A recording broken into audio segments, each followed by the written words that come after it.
expert. Tonight, we are talking about polo, the sport of polo. We're going to learn all about it. I think most of us probably have a high level understanding just being equestrians, but very few of us have anything more than that. I know a lot of you guys have expressed interest in learning more about the sport, about the game, and about getting involved. And there's no one better to teach us about all of that than Dr. Lauren Proctor-Brown. Lauren, thank you so much for being here with us. It's absolutely my pleasure. I love talking about the sport. So I got sucked into polo while I was at Cornell for vet school. So that was a couple of years ago. So it's about 9 now, which has been lovely. And then I did my internship. I still played some polo in Kentucky while I was there. And then afterwards went back and started a company with my partner. He and I then came down to Florida. We started Team Resolute Polo. We trained players, we trained ponies, and then in 2020, we opened the Ocala Polo Club in Ocala, Florida. If anyone can remember 2020, it was a great time to do something new. So yeah, we survived COVID. It's going into its 6th season. We now play polo on the grass 8 to 10 months out of the year. And then we have a competition arena. We're teaching lessons there almost year round. So we stay in Florida. During COVID, we realized there's no point going further north. And we play a ton of polo. And I've played in Wellington. I played at the National Polo Center. I'll travel around and play some women's polo, which is great. Been to Aiken. I've learned a ton having all those connections and talking about the sport. So whatever questions we have about polo, I'm sure I can answer. That's so cool. And you, in 2020, when the Ocala Polo Club, when you started it, you resurrected it, right? Like it had been kind of dead for, was it 15 years? And so you guys brought it back to life. Yeah, so the Ocala Polo Club had existed. There's been some heydays, and we've seen that in other horse sports where things come and go. The USPA, which is the head of like the USEA, right? We have the USPA. They wanted us to specifically resurrect a club that had existed. That was very important to them. So we resurrected the Ocala Polo Club in 2020, officially 2020. And it's been a wild ride. They were very helpful. So the USPA does have a polo development initiative. So we've been grateful to receive some funding from the USPA in order to help with buying the digital scoreboards and things like that, some of the PA systems and some of like the financial investment to make the fields work. The Ocala Polo Club runs out of the Florida Horse Park. So we're super grateful to them. Have to plug that it's a 500-acre lovely nonprofit that's run on government land in Florida. Eventers in Ocala obviously will know that they host a bunch of events as well. We have 2 full-size fields there, so that's awesome. Wow. Yeah, we have a lot of Ride IQ members are in Ocala. No surprise there, just based on how many equestrians are in Ocala. But I'm sure their ears are perking up extra right now just to learn more about like what's happening in this parallel equestrian sport. Did you have an equestrian? I mean, you were in vet school, so I'm assuming yes. But were you riding in other equestrian sports prior to getting into polo when you were at Cornell? Yeah, so I started riding when I was a kid and did mostly like hunter jumpers from Wisconsin. So lots of quarter horses, hunter jumpers, some background, like a little bit of a diverse background. I went to the University of Louisville for undergrad. So actually I have a degree in equine business. So I know a ton about the thoroughbred industry just based on being that close to Churchill Downs, that the Louisville Business School is very closely tied with that industry. I was not allowed to ride during undergrad because I had a Division I scholarship for crew. So it's kind of ironic. I was studying horses, but not allowed to ride them, sort of. I lied to my coaches. You're like, just for the record, I did ride. Yeah. I worked for a vet while I was in Kentucky, and then I ended up with a horse off of one of the breeding farms that they worked for and took her to New York with me. And made her into an eventer. We've done some. She doesn't love Florida. She stopped sweating. So she doesn't compete, but we still traipse around. If you're local to Ocala, you'll find us at 100 paces with her and stuff. People will ask me what the giant white horse is. I'm like, the fun one, the really pretty fun one. So I've done a little bit of everything. So yeah, I've done some eventing, jumpers, hunters, and being a vet, you learn to respect a lot of different disciplines. So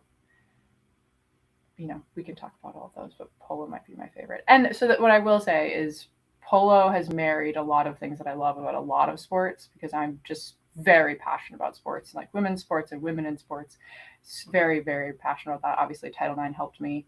And then, but polo is like the only time you can be on horseback and as a team with other people, which I think is really cool. So that kind of just fit once I found it, I was like, oh, this is just everything that I was missing. Because I love riding horses, but I also really loved the team sport dynamic. And rowing is known as like the ultimate team sport, because you're basically trying to kill yourself. Yeah, that is so interesting. When you said rowing, that I didn't know that about your background, but it is very interesting, the activities that you've been drawn to, because I mean, a lot of intensity for especially polo and rowing. Intensity, camaraderie, and teamwork are amongst the things that are common in both of those sports. If it's okay with you, I'm trying to like help people get their head around polo. So I think we could start higher level and then get into more the nitty gritty, like what are the rules, so they can have an understanding when they're watching the matches. But I think a lot of people are coming at this from an angle of like interested in getting involved, and there are a lot of misconceptions, I think, about the accessibility of the sport, even for equestrians, like people who have a horse of their own and obviously have riding abilities feel like this is not within reach for them, because some of the understandings, and I don't know if they're misconceptions or not, are you need 9 horses to do it, you have to be a total adrenaline junkie. Even eventers is like, this is the next level of adrenaline, because you're galloping with other horses down the field, everyone running at the same ball. That's pretty intense. So there's various things that could keep people from feeling like it might be available to them. And I know that with Ocala Polo Club, part of your goal is to make this sport more accessible to people. So will you talk about the accessibility and then some of those misconceptions that might help people dip a toe in the water with actually experiencing polo themselves? Yeah, for sure. So, that horse that I ended up bringing to vet school with me is the whole reason. So she was a hot thoroughbred and I had to cool her out. So one day I just grabbed a mallet off the wall, and the polo coach came over and was like, hey, I could teach you how to do that. And I was like, yeah, I'm kind of bored here spending 20 minutes cooling out my horse because it's negative 40 outside and I have to cool my horse down. So it's both an absolutely ridiculous sport, but also something that, if you've ever just been like, what other things can I do on a horse? If you're very comfortable up there, it's just, oh, I grabbed a mallet today and I wanted to see if I could do this. So from a basic standpoint, you have outdoor and you have arena polo. Outdoor polo is played on grass. That grass field is 9 football fields. It's massive. We keep that grass like a golf course. And then obviously we gallop up and down it. Arena polo is a little bit like taking lacrosse and thinking where that's outdoor polo, and now we're thinking more like hockey. It's a 3-on-3 game as opposed to a 4-on-4 game. We start most of our players in the arena because it's easier to see the flow and see the patterns and see where the players are going to go and understand the game in a smaller space. At a higher level, arena polo is a very physical game. You get used to that. Okay. The balls are slightly different. So the arena ball is actually air filled. So it's a little bit easier to start with. The outdoor ball is smaller and harder. So I started in the arena. I love that.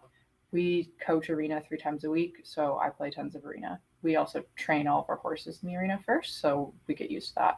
It's a much more accessible. So like think on the scale of taking a dressage lesson where your coach is right there and can talk to you, to being out on cross country and you can't talk to your coach anymore. It's kind of like that. We go from the arena where you could hear me all the time to 9 football fields, and we need to have shorter sentences to get to know each other and things like that. So part of like taking athletes that come from other horse disciplines is teaching them to play on a team, right? So that has been very interesting. Teaching people those like dynamics of, I'm going to say this, I'm going to say that, we're going to do this, teaching them strategy and things like that. I think everything about my background is just, I really love a challenge. And this sport, it's riding the horses. It's the physics of figuring out how to hit a ball well.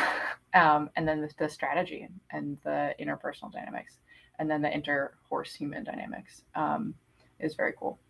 As far as getting started, anywhere in the country, you're probably a couple hours from a polo club. If you go on the USPA, you can find all of the polo clubs in the country. You'll find polo schools at them. There's a variety of different skill levels of instructors, but you'll take your first polo lesson on a polo pony. I get quite asked if people can bring their own horses. And it's like asking if you could learn reining on a jumper, right? Like these are expertly trained horses for this discipline, right? So yeah, and you want to learn polo on a polo pony, that you want a schoolmaster, right? Like I've said this to other people, like I've learned so much from the schoolmaster horses that I've played the game on because they know the game better than me, right? Like when you first start, they're turning for the ball before you even know because they know to follow the ball, right? And they're going to turn for it because they just know that the guy hit it and the ball is going backwards, right? So having the humility to, as maybe an experienced equestrian, to ride a lesson horse again is interesting. It was good for me. I think it's good for a lot of people. And then learn from the horse because they know the game. Some of them know the game better than me. One of them here how for sure cool. does. She's still amazing. So we have lessons. So what I can say is for us, we have lessons almost year round, but there are other polo schools out there. If you're in a different part of the country, I'm happy to connect you with someone. Polo is a tiny community, so we know instructors and people all over the place. And then from there, what happens next is you'll end up taking some polo lessons. You'll learn the strokes, just the basics of the physics of handling a mallet. We'll sometimes do that on a wooden horse as well, just to get everybody used to the mallet in your hand. And I think that's really helpful because then you can just get used to the balance. Then you'll get put into coaching chukkers, which is where you have a coach. They're telling you what to do. They're teaching you the fouls as you're kind of going along, typically with people kind of at your same speed. And then from there, maybe coaching checkers to the arena, coaching checkers to outside, and then being put into matches. What's unique about polo is it's very, very common to have rental horses. So let's say I want to go to England. I could call up somebody in England, say, hey, I want to play this tournament. They could be like, okay, cool. We have these rental horses. This is the price. And then you can go play, right? Whereas like if I was an eventer, right, certainly I'm going to be shipping my horse over there, right? So it's a very different world. You don't necessarily have to be buying a string of polo ponies right away to get used to this world, right? Lesson ponies are very common, of all shapes and sizes. Rental strings are very common all over the country. And each club is going to be slightly different based on your area. And then, like every discipline, eventually they kind of want you to buy horses, but you don't necessarily have to. There's lots of people that fly into town, play with us for a weekend. They rent horses. They don't own anything of their own, and that's great. Honestly, if that's where your lifestyle's at, especially as a young professional, I think that's really helpful. Totally. You're 20 somethings, right? You aren't settled enough to know where to put a horse, right? Yeah. So we take that on. Like we have the lesson string. I've lost count. We have 20 some horses right now. Wow. Which is great. I love them all. So that's how we operate. We have a lot. There's other rental strings. So that is a common thing. So for your viewers that aren't in Ocala or aren't in Florida, rental horses is a common thing. Getting pick rides and stuff is cool. So it's different from other disciplines. Yeah. And that's probably scary to some people, just hopping on somebody else's horse. Polo ponies are like saints. Like they're not trying to buck you off, right? Like they might not always be the sharpest as far as their brakes on a rental string, but like they're safe, they're happy, like they're doing their job.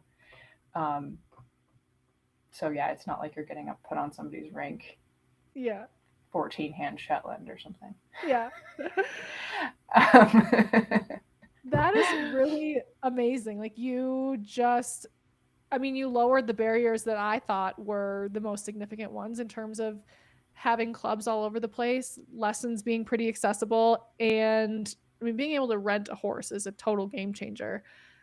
Yeah. when it comes to lessons, are those first lessons that would be one-on-one with a Yeah. coach, and then they put you in a group once you kind of have the basics Mhm. down?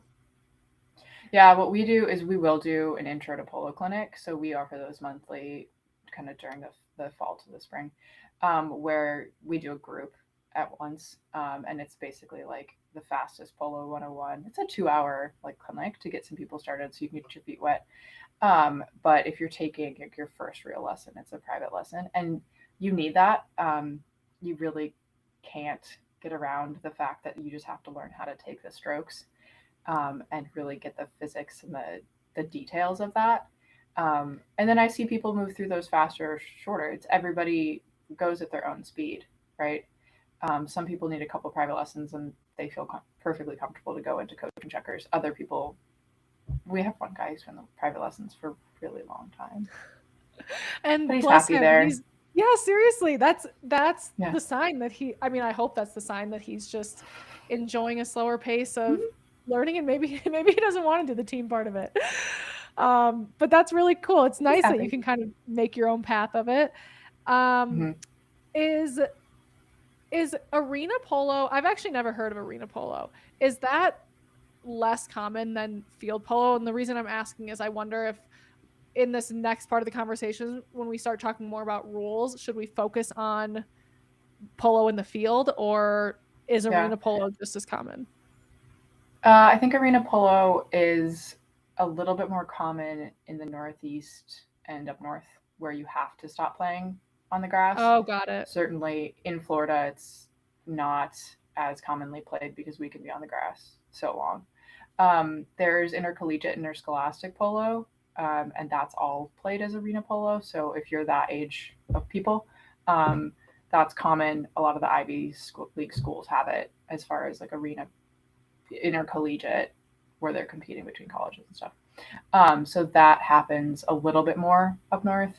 The good thing is the majority of the rules are the same, and we Okay. do not need to That cover helps. the weird. There's a couple arena specific changes, Okay. that would not pertain until you're in the arena playing. In the The only other weeds of difference arena. is like the 3 versus 3 versus Yeah. four people on the team. Okay. Yeah. Great. Well, Otherwise, it's pretty comparable. let's get into it. And can you talk to us about what a typical match looks like? And I know Mhm. you said chukker, and I couldn't remember if chukker was like the equivalent of quarters or if chukker Sort is the of. whole game. So tell us, Yeah. lay it all out for us. And obviously, Mhm. like, we don't need to know the nitty gritty, but just like the rules that will help us feel educated enough to watch a match Yeah, for sure. or whatever it's called. So what we tell everyone first is that where's this rule book? It's this rule book, right? It's not that small. Um, when they go make the rules, and there's still rules committees, and they meet, and David's on one of them, so I've heard some of these conversations. The rules are there to protect the horse, and by extension, we protect the rider. So there is some misconceptions about polo and how polo people feel about their horses, but at the root of everything, the rules of polo protect the horse, and then we protect the rider. And when we go back to that, you'll see. So it's like when we're talking about the rules, it's like, well, why does this matter? Because we're protecting the horse. Okay. So if you keep that in the back of your mind, and I think then when I say that to some different disciplines, they're like, oh, really? I'm like, yeah, we actually really do want to protect the horse. We also all want to stay standing, right? I think from the outside it looks chaotic. I think once you're in it, you can see how it flows. And that's one of those things that when we're teaching people, it takes them a bit to really get the flow of the game and understand why we're saying like don't do this. This is a foul, whatever, because then you see why. And the reasons there's this many rules is because yes, this is a dangerous sport. This is not without danger, right? There are a variety of levels of polo. Some are more dangerous than others, but the whole purpose, and this is the whole rule book from high goal to kids polo, right? It's the same rules. A chukker is a period of polo. Games can be anywhere between 4 to 6 chukkers. So if you're down in Wellington watching high goal polo, high goal is basically 12 goals and up. The goals is the sum of the players on the team. And the player has a rating. So I have a rating, David has a rating. That is something that you get by joining the USPA. There's club delegates that then watch you, give you a rating. So I'm a half. So exciting. It's out of 10. You start at -2. Oh, wow. You started -2. How rude. Yeah. Yeah. And a lot of women don't break 0. Like getting to 0 as a woman is actually like kudos to me. So I've never been so happy to be a half a point. Okay, I'm interjecting a question already. When you're like watching a polo match, it's not like eventing has levels, beginner, novice training. You can't be like this is level half, can you? Or is it like your team has to make up a certain number of points? So depending on the match is going to have a rating and you're putting a team into that. So let's say I'm going to put together a team. I want to go into an 8 goal tournament. I need to make a team that's has a total rating, ideally of 8 goals. I can't go over 8. I can always enter an underrated team into a high rated tournament. So 8, so like sense? Your half would be part of that, like what adds up to 8. So let's say, is your half the average number of goals they expect for you to have per game? So like, let's say 8 goal tournament, we're going to go into an 8 goal. That's commonly the level where you can still split the team. So in theory, I could go hire somebody who has a 4 goal rating. So I would be bringing 4.5 goals to for the sake of this conversation, I'm bringing 4.5 goals. And then I would need to find another pair. So probably a sponsor who's also hiring a professional. They would need to bring 3.5 goals. So it could be a -1 hiring another 4 goaler, and they would be bringing 3 goals total. You add that all up, it equals 8. We can go into that tournament. If your ratings don't match, there's an algorithm in the book if you're playing an underrated team, they might get a half goal on the board or something. Does that kind of make sense? Yeah, I think it kind of does. To repeat it back, like you could have like you each have a number and your the sum of the total, right? Okay, great. And it can be a total mixed bag. Like you can have a -1 and a 4 or 5. Yeah, that's like the crazy part about polo is that like you have amateurs and professionals playing at the same time, and that's kind of how it's designed. So that's a little different. Like you're watching a Grand Prix, there's amateurs and the professionals in there going at the same time, but they're not on the field at the same time, right? So it's different. It's an interesting sport. There's dynamics as far as hiring people to play. It's very fun. That's really interesting. Yeah. And certainly 8 goal is not necessarily what we're always starting with at Ocala. Any club, you're probably going to start at somewhere where you're basically at like a 0, where you have 2 or 3 sponsors or negatives on a team with 1 professional. So it's going to cost less. You start there. The higher you go, the more expensive it is. Does every like real polo match involve hired players, like professionals on each team? Or could you have like if I was like a group of amateur gals, would they ever be playing together? Yeah. Okay. Yeah. A little bit more common maybe on the women's side. Okay. So then there's also a separate now. So in the last 15 years, we have had women's ratings. So I have extra women's ratings. So I'm 2 goals on the women's system. And then you use that when you want to play just women's only matches. It's women's specific and then open. So open or mixed. There's no men's only polo. Got it. Cool. Yeah, because you already have your rating that's in the open. So if there's a woman in the open, she has the same rating system. Okay, cool. Exactly. I interrupted you pretty early on in your spiel. So no worries. Sorry. You were telling us. We covered the ratings. We covered chukkers. So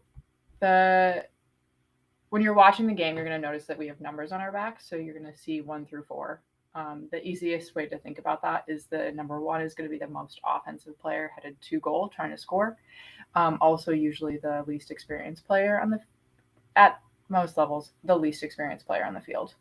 They're playing the most offensive. It's the least complicated position. It's get the ball and score it, essentially. Number 2 is still a very offensive. It's kind of the grunt crew. You're always just hustling. You're kind of stuck in the middle. So it's kind of like a midfielder for soccer. Number 3 is typically your captain, often the strongest player on the field. They're typically the player that can hit a long ball and send it up to the number 1. They might be organizing the plays. captaining their team, things like that.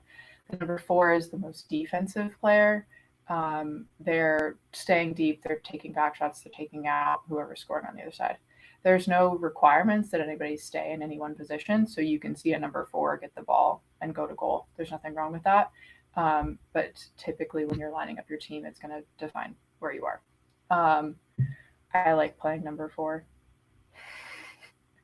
It's just a nice spot. I hate being number 1. Really? 1 sounds fun. Just wait for the ball to come your way and get all the glory. Like, yeah, I'm not good at it. You like to work hard. Very not patient. Yeah, I like to work hard. Okay. It's more, number 4 is more like strategic. You're looking at the strategy and you're trying to predict what's happening next, as opposed to waiting for it to come to you. Okay. If that kind of makes sense. And none of that is set in stone at all. But that's how most people line up their teams. And then, so the most common fouls are essentially there's a ball. The ball is being hit through space. That ball creates a line, and that's the line you cannot cross. You have a right to play either side of the line. So when you hear right-of-way fouls and things like that, it's because they crossed the line. Those fouls get called 3 to 4 strides out, essentially. So there was a foul this weekend, right, where nobody actually crossed in front of me, but I had to slow down my horse, and it was fairly obvious, in order to not hit someone. And even though, right, I didn't hit someone, it's called as a foul, even though the person bailed and moved, right? So it's like all those little, like the times you're on the highway and you put your brakes on when a car kind of comes in and then goes back, that's still a foul. So like when we talk about how like right of way and stuff like that, like your buffer is actually quite large, because we really, really don't want anyone to hit each other, right? So and then there's the obvious ones. So obviously you can't T-bone each other. You cannot hit each other with mallets, things like that. There's all sorts of gentlemanly rules. You are allowed to bump each other. So you are allowed to take your horse and physically move it over the line. That has to be shoulder to shoulder. It has to be at less than a 45-degree angle. And the speed of the two horses cannot be like very disparate. So you can't be like standing still and just whack them. So learning how to do that takes a little bit, but it's very fun once you learn how to do it. People think it's very dramatic from the outside, but people are very controlled, knowledgeable about how to do that, right? Yeah, there's control there. And then you can hook the opponent's mallet, so you can take your mallet and hook the opposing teammate's mallet to stop them from hitting the ball. Wow. Also looks very dramatic. But what I think people don't see is that like you're going down the field like this, like you're not going down the field like this the whole time unless you're actually bumping, right? Like you're actually like this. So there's several feet between you because you're trying to swing a mallet in here. So your mallet's passing your horse about a foot and a half away from them, and that's about the same distance you want on the other side in order to hook them or do things, because it's uncomfortable to get on top of each other and you can't hit the ball. So you're basically showing like cars on a highway in 2 different lanes for the most part is how people are running down the field. Mm-hmm. Yeah. So when you look at it from the side, obviously it looks like we're just touching each other all the time, right? Mm-hmm. And then essentially when we're teaching players in the arena, we'll tell them it's like peeling the banana. If you miss the ball, so you're pair, so you're defending someone and you're playing, you're going down, and let's say this person misses their ball, they're going to turn left, and this person defending them is going to turn right. Okay? Oh. We don't do this, right? Because then you're fouling the person behind you. You don't do this. You don't cross in front of the other person who is racing you, like oncoming traffic, essentially. Yeah. Yeah. So it's kind of like peeling a banana. So I think when you're watching a game, it's hard to see that all the players kind of it's like this intricate little dance of like, you're seeing where everyone's going, and you start to get like an image in your head once you've been doing it of like, this is where all the 8 people on the field are, or this is where my teammate is. So I'm going to back the ball, right? You get, your peripherals know where people are. Yeah, that makes a lot of sense. You start to be able to predict where the horses are going to go based on how the play is going. And sometimes based on the players, how one player plays versus another. Mm-hmm. Is each Um, chukker just like a running duration of time unless a foul is called and then yeah, the play is essentially. stopped and restarted? Yeah. So if the whistle goes, the time stops. Each chukker is 7.5 minutes. But if the Okay. whistle or the ball bounces out, things like that, there's stoppage. Um, and then there's a certain amount of time for us to change horses and get back on the field. So at most levels, once you're going fast, you're changing horses each chukker. Okay. And then, so you're playing in a 4 chukker match, you're playing at least 4 horses. Um, in a lower level, so when we play arena matches and stuff, you might just play 2 horses. So you might have a horse that plays first chukker, rests, plays third chukker. And that's a good place to start. Um, it sounds intense just to own 2 horses, but Mhm. that's where a lot of people kind of get their feet wet and start. Um, they get 1 to 2 and slowly ramp up, and that's okay. It's great. Yeah. We love that. As people get past their initiation into polo, so they've done their lesson, they've rented their horses, played in some games, and then they start like they want this to be more of a sport that they're committing to, and Mm-hmm. maybe they get those 1 to 2 horses. What does their life as an equestrian look like now? Like, I know what the norm is for an event rider or a dressage rider Mm-hmm. or a hunter jumper rider. Are they mostly like exercising their horses daily on their own? Is a coach really involved? How often are they with their team? Tell us more about what life as a polo rider who actually owns a couple of horses looks like. Yeah, so it depends a little on like your level and how close you are to a club. I know some people that just aren't as close, or their clubs are super seasonal. When your club is so, and polo is always going to be seasonal because everywhere that it's being played, there's a point in the year where you need to get off the grass. Even California, Texas, everybody has an off season, versus like, so you might be leaving wherever you are. When you're in season, you're probably going to practice once or twice a week. So you're trailing your horses or taking them. Maybe you're on site to a polo field and doing practice chukkers. Those can be with people you're playing against, the random club members that you're with. And then you're probably playing 1 or 2 matches a week, depending on what tournaments you're in. Or if you're playing tournaments versus club matches, things like that. Those are predominantly on the weekends. If you're playing big tournaments, you might be looking at playing, like when we go to Aiken, those women's tournaments, we might have 3 games. So we might start on Tuesday and play like a Tuesday, Thursday, Sunday tournament.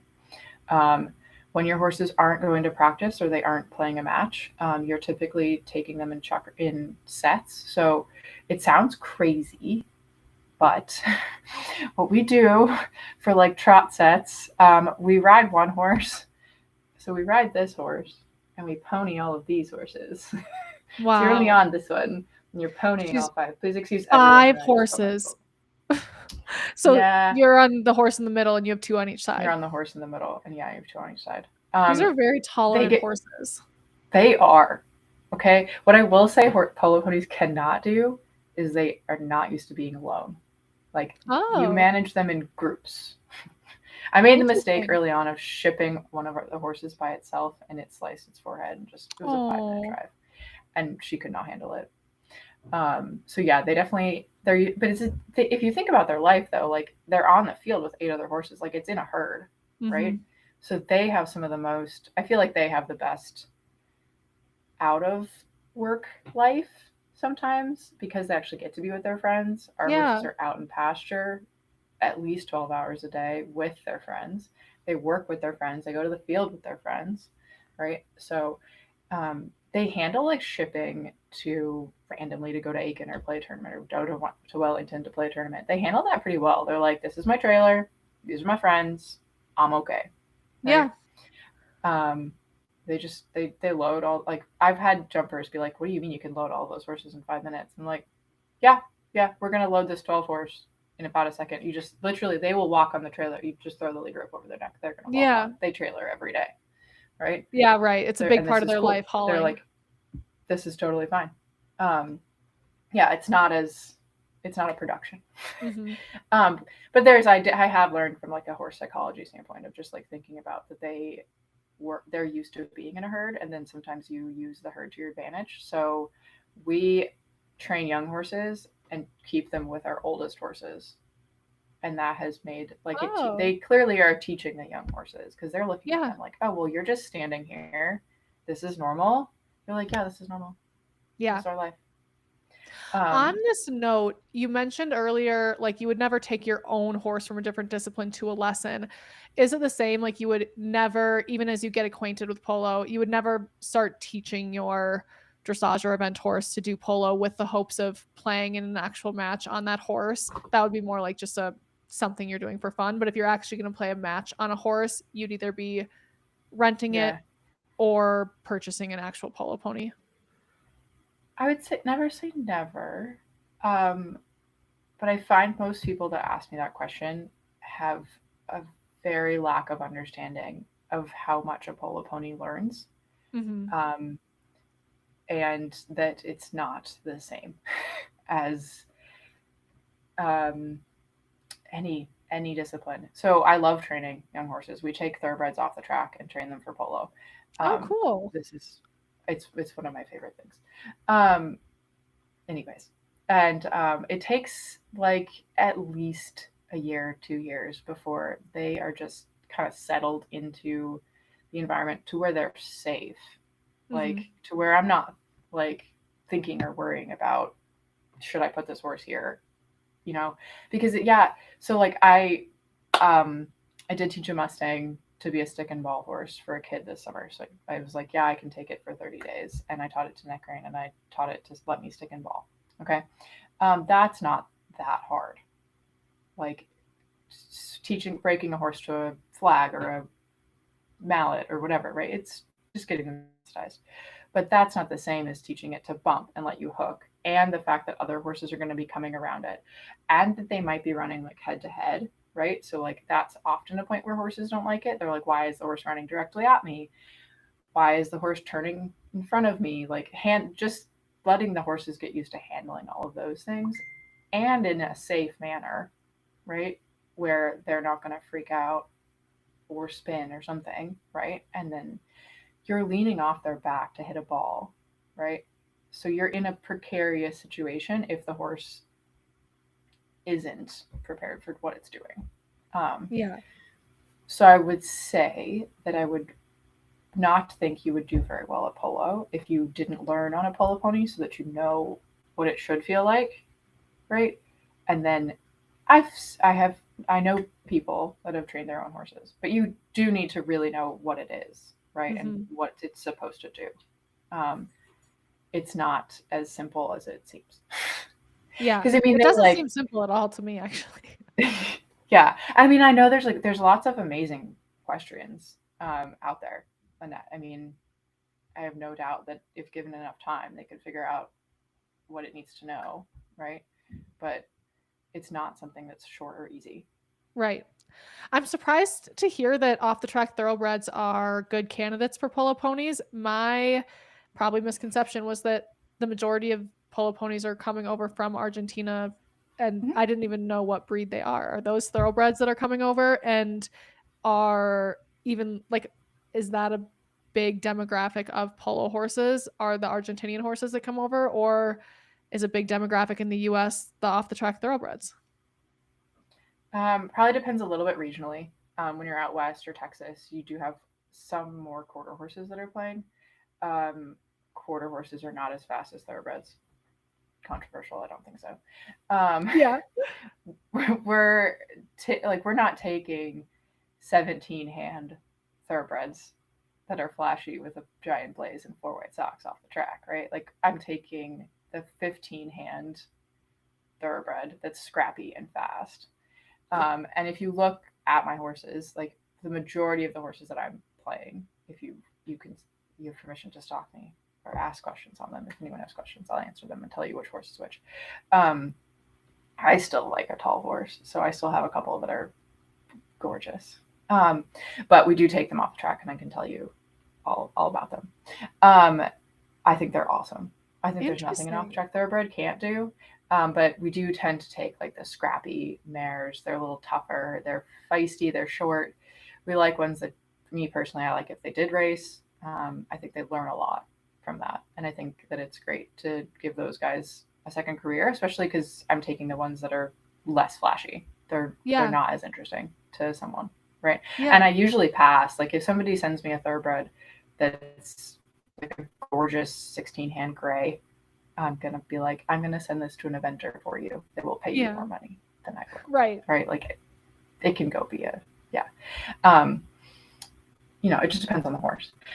So then Argentine thoroughbred or Argentine horses are essentially a mix of, so they have Criollos, which think like stock horse, like stock quarter horse. That's their ranch horse. And then they breed in a variety of different thoroughbreds to fit the mix that they want. So you can see we have a couple for some clients that are these absolutely gorgeous, chunky little duns, right? They're cute. People think they're quarter horses. They are thicker, like their legs are thicker than a quarter horse. But then when you look at the pro horses, they're still small and kind of round, but they definitely have more thoroughbred in them, just to get that breeding, to get more speed, because it really is about speed and agility, the game as a whole. Yeah. But just like you have like amateur hunters, right? Your amateur horse might look a little different than your professional's horse, right? Yeah. You might want something slightly different. So what I look for and what I train for might be slightly different than when I was riding the Mustang. So I know a couple Mustangs that play polo. Certainly works. It fits. I wouldn't say that I know much about Mustangs. That's a whole other thing I don't want to do yet, if ever. But the people that can train them, I mean, I think that they're amazing horses. They are not necessarily as fast. I can probably beat you on a thoroughbred. And then as far as like what people are playing in the US, the Argentines, just like when you import a horse from Europe, they're more expensive, they're flashy, people love them. They're purpose bred. They are very nice. I love my thoroughbreds. Yeah, no, that's good to know. It's a little different, right? Like I can at this point, and it's taken a bit. I've had help learn to train my own horse and then train it for me. So like I might like something slightly different and I can now train it for myself. Right.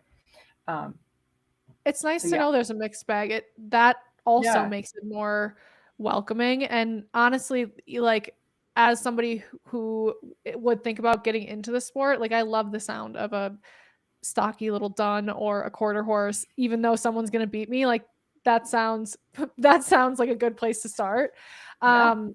Yeah. When it comes to investment expectations, going like if you're lessoning on a school horse and then renting horses, I know this is something that will vary geographically as well, but is this like a really expensive sport to get involved in? And then you also mentioned what it costs to play in an actual match and how those costs can vary. So just give us some sort of a ballpark so that like that is on our radar too, as people who might want to get involved in the sport. Yeah. It can't be cheap. Like it's at a certain point. So when you're in whatever club you're at is going to have some starter level coaching chukker league. And I find that that's, you can start there and we all find that that's an attrition point where some people don't have the money to leave that.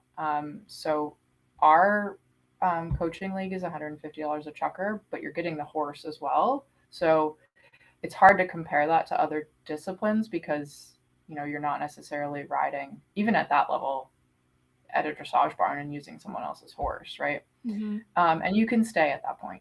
And we have a couple people that's where they've stayed. And they ride once a week and they've progressed. They haven't necessarily left the arena. They might get a couple chances on grass. And they're happy with that amount of riding in their life. And that's okay. And would they expect to play 4 chukkers a game? So for our coaching, and I can only speak to myself, it's not, I don't think this pattern is like grossly different if you're finding a different club in the United States. We do like 2 coaching chukkers for an evening. And that's that price for that. I will say you do get what you pay for. So if you're finding polo that's like really, really cheap, there's probably a reason. It can get much more expensive. Like Wellington's prices gets much more expensive. And I will say that like at the clubs, so your private lessons are going to probably be like 200 to maybe, I think in Wellington they might go to like 4 or 5. But I think that's like they don't make the bar too low, because in certain places it's going to be like Wellington, it's going to be so expensive to start playing that they're not trying to attract a clientele that can't afford to continue. Yeah. I'm not trying to say that in a mean way.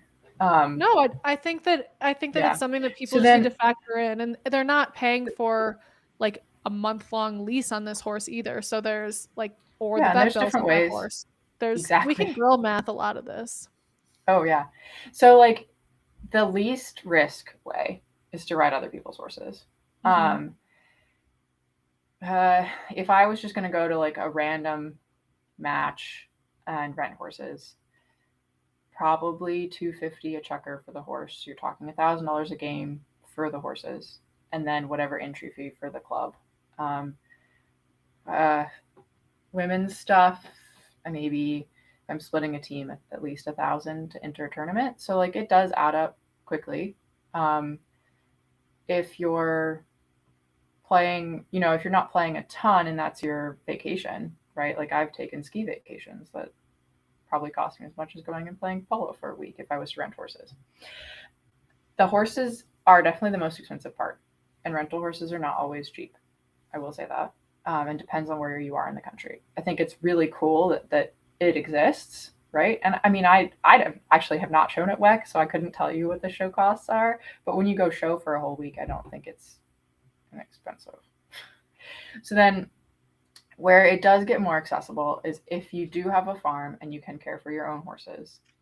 I know plenty of people that's very doable if they care for their own, right? If they're at the lower level of polo. So if you're just doing a la carte chukkers and you own your horse and you're coming in and playing chukkers, it's fairly cheap. We keep our match fees really low. We keep our like per chukker practice fees pretty low because we want you to come in and have fun. But I mean, I know, just like the cost of keeping the polo ponies, right? And keeping them fit and doing their vet bills and all that. So like you can't make rental horses cheap. It just, I'm never gonna compromise on the horse's care and their feed, right? So there are strings of horses that are probably kept much less nicely than mine. Yeah. I'm not going to do that. Right. No, I think that that's great. And I think that Does that make sense? Totally. Yeah. I think that that's just a helpful way for people to get their head around how things are priced, what the ballpark range might be, but it doesn't feel egregious. I mean, because of the context that we're in, there's just a huge spectrum of costs of equestrian sports. And this one does feel really nice because there's an opportunity to not go all in to participate at the beginning. Yeah. And a lot of the clubs in the US, like there are entry ways to get in without buying. Like you're not buying your first polo pony without ever playing in chukkers and knowing that you actually like this sport. And then the other piece, like when you do start looking at buying, what I have discovered is like if you're buying one really nice show horse, you might be looking at 6 figures. You're probably dividing that in 4 to use that for your polo budget, and you're still getting 4 really nice horses. How cool. The individual costs of the horses are less, but when you add it all up and you own the truck and trailer and all the horses. But you need 4. Yeah. So, I mean, the vet bills are not cheaper. Right. I know. Yeah. The vet bills are still times 4. The vet bills are still times 4. That's why you got to have a vet. Yeah. Right. And then it depends on who you are. Like we have, professionals. So like lawyers, doctors, whatever, right? Like you have a full-time job making money. You can't necessarily be doing the sets on all of your horses, holding them for the farrier, all of that. Having a full care situation is great. All of our horses are worked. We have the grooms that work them during the week when they're not going to practice. It makes it accessible for those people that, you actually have a full-time day job you have to go to. Yeah. That's very helpful, I think, to them. Like we're holding for the farrier. We're dealing with all of that. We're holding for the vet. Yeah. That lives here. Right. Right. But it's more that that makes it more accessible. There's a certain point where you're probably hiring a groom if you have 6 to 8 horses and keeping them on your private farm, right? Like it's becomes hard to handle and do all of that and have a 9 to 5. It's a lot of ponies. It's a lot of Good ponies to know though that that's how demand people. attention. Yeah, Yeah. that's good to Yeah. know that that's how people manage it. But there are like full care situations where you can have your horses managed for you. So that's what we do. We try to make that simple for our clients. Are there any things that people should know? Like if I have an eventing background, so if I was walking into Ocala Polo Club to try to get involved, are there any things that some people walk in and just kind of you have pet peeves around, or they're just like not doing the right thing, or they might be surprised by? Like a girlfriend of mine said the first time she got on a polo pony, she fell off because she put her leg on, and that's just not the same. They're There they not go. used to the same. Yeah. They She's go. like, now that I watch polo riders, like they ride with their legs forward, totally different than I do as a jumper. Is there anything Yeah. like that just to like put on I would say people's? I have. Well, okay. I will say I do have one pet peeve. Let's hear it. Polo ponies neck rein. I hate it. Hate it when Oh, someone. So they're wearing like high leverage bridles, right? So big gags, big pellums, right? But you're neck reining them most of the time, so you're not using the brakes at all. They should be really light in your hand, so you don't need contact. This isn't okay. It's a little bit of a pet peeve. I mostly really hate when I hand someone all the polo reins and I send them off. Like, please go neck rein this horse, and then I look over and I'm like, why are you playing with your draw reins? Like, leave it alone. Like it's not that complicated. People overcomplicate, I think, the reins. So you'll have in most situations you'll have 4 reins in your hand. So you'll have your check reins going here and your draw reins on the outside. They just set in your hand. You don't play with them. You don't shorten one, tug on one draw rein. Like you don't think about it. It's just in your hand and you point, and that's it. They're most of the time like very, very light in your hand. And then you only really use that leverage in the bridle when you're asking for your brakes. And the polo ponies do have very nice brakes. They're going to stop. Like that, I will say, she probably also could have fallen off just like because she stops a horse and you just go over the front because they're not expecting like they stop. Yeah. Like we mean it. They don't stop in 5 steps. They stop.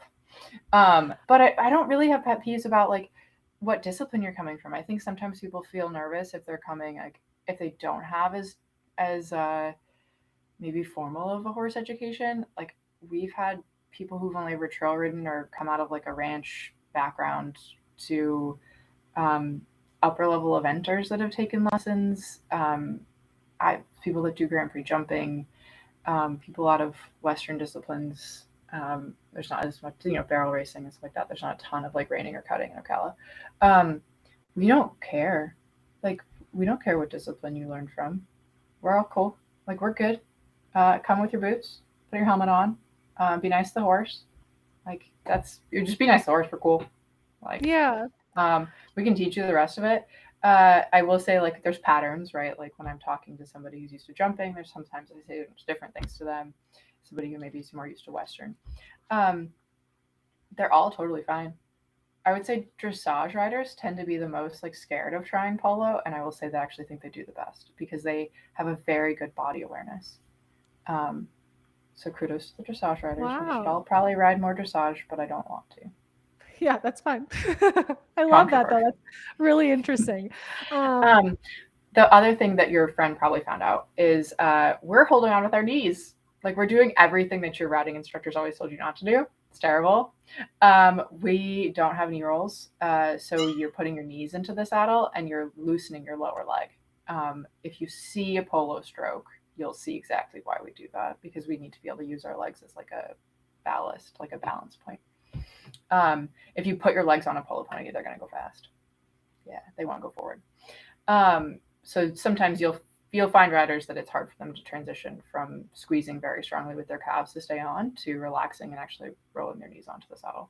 But that's okay. We're cool. Like it comes, I did that. I mean, it's like we're a total like come as you are. We're not gonna judge you. We're gonna ask like what kind of riding have you done, and go from there and be like, okay, cool. Like, let's fill this in. We brought in like a beginner dressage. This is us. I wouldn't say this is necessarily typical of all polo places. I learned to ride as a kid, so it's really hard for me to teach someone to post. Like, I don't remember, maybe. So we brought in a dressage instructor to help teach some beginner riding lessons, just to help people get more comfortable. And that's been really cool to see. She's great. She'll get everybody like kind of up to date so they feel comfortable on the horse, and then we can take them from there. Get them comfortable with the mallet and things like that. I think that helps, just give them a base. Everybody, you have to be able to ride the horse. Like, you tend to get professional guys coming out of like lawyers, whatever, that want to join polo and play in their 40s.